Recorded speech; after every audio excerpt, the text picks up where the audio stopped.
Ако имаше парламентарни избори, партијата која народот ја избра на овие избори и која ќе освоеше најголем број на мандати и пратеници е ВМРО ДПМН.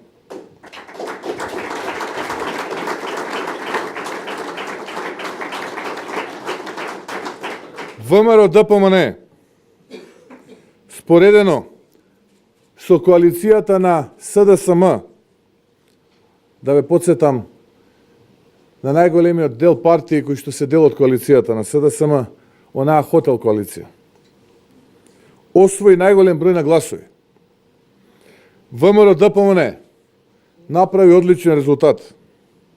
Новата реалност е дека ВМРО ДПМН е повторно најголемата политичка сила во Република Македонија.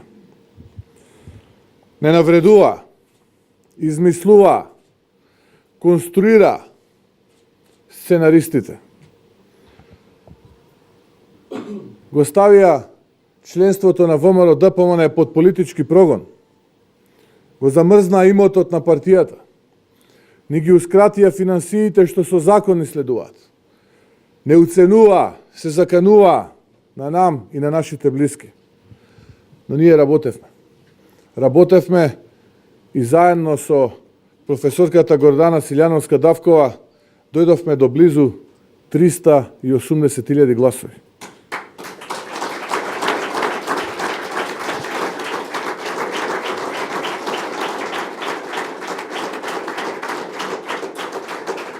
И ќе продолжиме да работиме, а тие повторно нека продолжат да измислуваат, да креираат, да конструираат под политички прогон, да го стават членството на ВМРО ДПМН.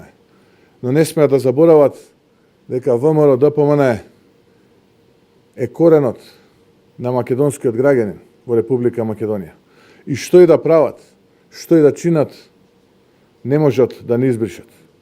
Ние продолжуваме да работиме со два пати поголема мотивација и поголема енергија од овој момент па натаму, да на следните парламентарни избори ВМРО ДПМН ја стигне онаа бројка која што ја заслужува, а тоа е близу половина милион гласови. Пред 5. мај кажав, а денеска ќе повторам. Гордана може да изгуби заедно со народот, само со тежок фалсификат или изборен инженеринг. Тоа и се случи. Зошто викаме дека има неправда? Затоа што денес имаше нерегуларности, уцени, закани, притисоци, веројатно и брзи прсти, но индиции за подкуп. Ова не се европските вредности. А Европа е се повеќе далечна цел со овие луѓе. Ова не се ниту македонски вредности, зашто граѓаните не се такви. Затоа на Македонија и требаше техничка влада, која ќе може да гарантира сигурност и непристрасност на процесот. И затоа Заев Зоран избега од предвремени избори, иако велеше дека ќе не прегазал, но се плашам дека ќе беше прегазан. Затоа што таму и тие избори, овој процес ќе го спроведуваше на таква техничка влада. И ова не го кажувам да барам алиби. Ова го кажувам зашто ова е вистината за реалноста во Македонија. Жалната и тажна реалност. И затоа треба правда. И ве гледам во очи и ви кажувам, ќе успееме. Македонија заедно со народот, ВМРО ДПМН и коалицијата за подобра Македонија ќе успее. Денеска јас бев наблюдувач на едно избирачко место во општина Сарај, во местноста Кондово, на избирачкото место 2452. Во првиот круг излезени беа точно 209 гласачи. Од тие 209, отприлика односот беше 110 наспроти 94, 5 неважечки ливчиња и 0 за професорката Гордана Силјановска Давкова. Значи 110 за Блерим Река, 94 за Пендаровски Стево, 5 неважечки ливчиња и 0 за професорката Гордана Силјановска Давкова. Денеска, на тоа изборно место, имаше 229 излезени гласачи. Резултатот е, речиси, 220 наспроти 5 наспроти 0.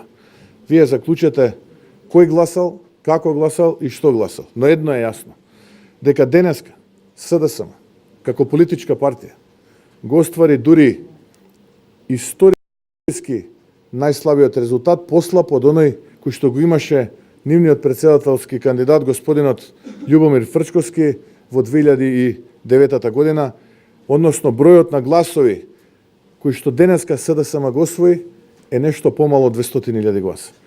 А според нашите проценки, според оно што можевме да го анализираме, станува збор за некаде дополнителни 130 до 140.000 гласови кои што се во албански мнозинско етничките средини и каде што Пендаровски Стево освои 98,8% од гласовите, останатите се на Гордана Силјановска Давкова и неважечки ливчиња.